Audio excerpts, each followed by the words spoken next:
आप देख रहे हैं क्राइम न्यूज बिहार। ये हमारे यहाँ के लोक कलाकारों द्वारा तैयार किया गया है। अजीत कुमार निदेशक तकनीकी विकास, उनसे निवेदन करूंगी कि मंचन करें श्री अजीत कुमार सर और इस अवसर पर आप चिंतित करें। मैं एक बार फिर से मैं निवेदन करूंगी निदेशक उद्योग श्री पंकज दीक्षित। बहुत धन्यवाद। जिनको की राज्य की ऐसी चीजें बताएगी जिससे हमको भी पता चला है कि आगे हमें कैसे पढ़ना है, और निश्चित तौर पे हम विभाग की ओर से चीजों पे काम करेंगे और निश्चित तौर पे आपकी आकांक्षाओं को पूरा करने का प्रयास करेंगे। इसलिए हम आप सबको धन्यवाद ज्ञापित करते हैं। उद्योग विभाग द्वारा आज पटना के अधिवेशन भवन में बिहार इन्वेस्टर्स मीट 2023 का आयोजन किया गया। इस आयोजन में आज हम लोगों ने पूरे बिहार के निवेशकों को, उद्यमियों को आमंत्रित किया और उनको बिहार सरकार की जो उद्योग के संबंध में नीतियां हैं उनके बारे में विस्तार से जानकारी दी। साथ ही आज हमने भारतीय स्टेट बैंक और पंजाब नेशनल बैंक के जो अधिकारी हैं राज्य लेवल पर, तो इन दोनों बैंकों द्वारा उद्यमियों को आगे बढ़ाने के लिए कौन कौन सी योजनाएं चलाई जा रही है इसके बारे में भी विस्तार से जानकारी दी। फिर पेट्रोकेमिकल इंडस्ट्री, जैसा कि आप सभी जानते हैं कि पैकेजिंग और डिब्बा बनाने का जो काम है या प्लास्टिक से जो चीजें हैं उसका बहुत ज्यादा स्कोप है। तो हमने आज नई दिल्ली से आज स्पेशली IOCL के अधिकारियों को भी आमंत्रित किया था।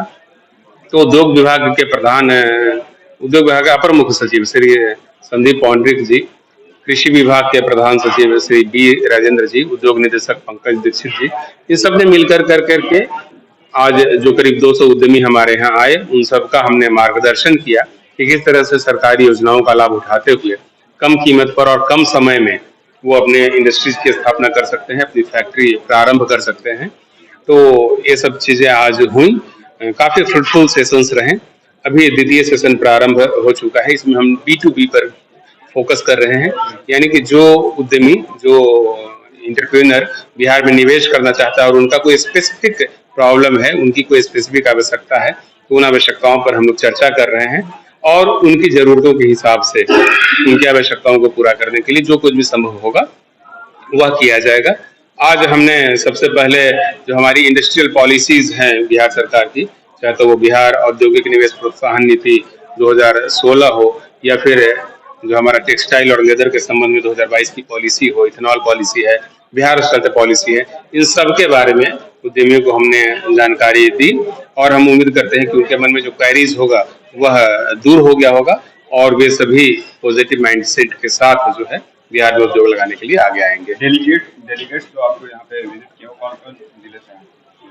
आज जो यहाँ पर डेलीगेट्स हैं वो बिहार के सभी जिलों से आए हैं। पटना, बेगूसराय, मधुबनी, भागलपुर, गया, जितने भी जिले हैं उन सब जिलों से, पूरे 38 जिलों से जो है डेलीगेट्स आज यहाँ पर आए हैं। उद्यमी निवेश कैसे करें, मतलब उनके लिए सुरक्षात्मक तरीका? उद्यमियों को निवेश के लिए प्रोत्साहित करने के उद्देश्य से हमने अपनी जो औद्योगिक नीतियां हैं वह बनाई हैं। आप सब देख रहे हैं कि बिहार में इंफ्रास्ट्रक्चर पर बहुत अच्छा काम हुआ है। बिहार एक ऐसा प्रदेश है जहां पर पानी की कोई समस्या नहीं है। तो ये सब कुछ ऐसे फैसिलिटीज हैं जैसे कि स्किल्ड और अनस्किल्ड लेबर की अवेलेबिलिटी, इन सब मामलों में बिहार काफी अग्रणी है। बिहार का मार्केट अपने आप में काफी स्ट्रांग है।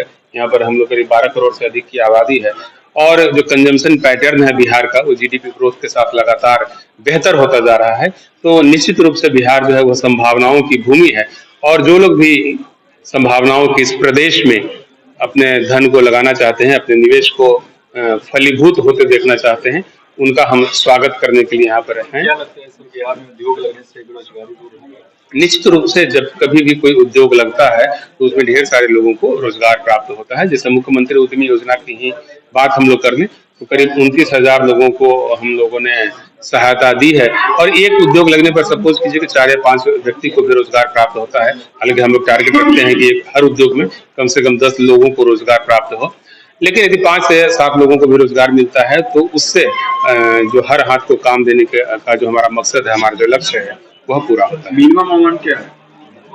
देखिए, अलग अलग इंडस्ट्रियल सेक्टर में जो है मिनिमम और मैक्सिमम अमाउंट फिक्स किया गया है।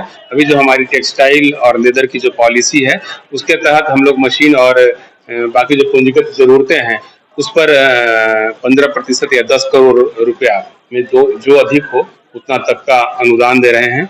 हम लोग ट्रेनिंग पर भी अनुदान दे रहे हैं। यदि कोई इंडस्ट्री हमारे यहाँ लगती है और एक्सपोर्ट करती है तो उनको भी फैसिलिटीज दी जा रही है।